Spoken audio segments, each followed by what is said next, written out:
শপথের ৬০ দিনে family card, কৃষক কার্ড, কৃষি ঋণ মওকুফ এবং খাল খনন সহ ৭টি প্রতিশ্রুতি বাস্তবায়ন করেছে সরকার। বিকেলে প্রধানমন্ত্রীর কার্যালয়ের সংবাদ সম্মেলনে এই তথ্য জানান মুখপাত্র মাহাদি আমিন। তিনি বলেন, দেশের মানুষের কাছে বিএনপি যে অঙ্গীকার করেছে তা বাস্তবায়নে সরকার দায়বদ্ধ। তবে বিরোধী দলের কাছ থেকে সহযোগিতা না পাওয়ার অভিযোগও করেন প্রধানমন্ত্রীর এই উপদেষ্টা। বিস্তারিত মনিরুজ্জামানের রিপোর্টে।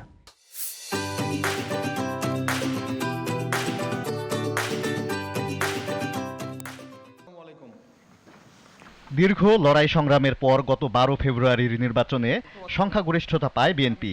১৭ ফেব্রুয়ারি সরকার গঠন করে দলটি। ২ মাস পূর্তিতে সরকারের সফলতা তুলে ধরতে শনিবার বিকেলে প্রধানমন্ত্রীর কার্যালয়ে সংবাদ সম্মেলন করা হয়। জনগণের রায় নিয়েছেন। প্রধানমন্ত্রী কার্যালয়ের মুখপাত্র জানান, এরই মধ্যে ৩৭,০০০-এর বেশি ফ্যামিলি কার্ড, ২২,০০০-এরও বেশি কৃষক কার্ড বিতরণ, ইমাম মুয়াজ্জিন সহ ধর্মগুরুদের ভাতা প্রদান, ১২ লাখ কৃষকের ঋণ মওকুফ, ৫৪ জেলায় খাল খনন সহ ৬০টি প্রতিশ্রুতি বাস্তবায়নের কাজ চলছে। জুলাই সনদে নোট অফ ডিসেন্ট সহ বিএনপি সম্মত হয়ে যেভাবে স্বাক্ষর করেছিল, সেই স্বাক্ষরিত জুলাই সনদকে মাননীয় প্রধানমন্ত্রী বাস্তবায়নের জন্য দৃঢ় প্রতিজ্ঞ।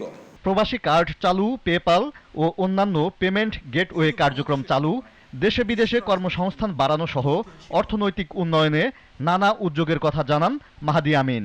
পর্যায়ক্রমে সরকারি মালিকানাধীন বন্ধ কারখানা ও শিল্প প্রতিষ্ঠানগুলো চালু করে কর্মসংস্থান বৃদ্ধির উদ্যোগ নেওয়া হয়েছে, যার মাঝে প্রাধান্য পাচ্ছে চিনিকল, রেশম ও পাট শিল্প। বিদ্যুৎ ও জ্বালানি সংকট মোকাবিলায় ফুয়েল কার্ড চালু, সৌরশক্তি ব্যবহার করে বিদ্যুৎ উৎপাদনের পরিকল্পনা নিয়েছে সরকার। বিকল্প উৎস থেকে ক্রয়ের উদ্যোগ, দ্বিপাক্ষিক ও বহুপাক্ষিক কূটনীতিতে তেলের সংস্থানকে প্রাধান্য প্রদান এবং আন্তর্জাতিক দর কষাকষিতে বিশেষ গুরুত্ব। এই বহুমুখী পদক্ষেপের ফলে সামগ্রিকভাবে যে কোনো দেশের তুলনায় বাংলাদেশের তেলের দাম যথেষ্ট কম রয়েছে।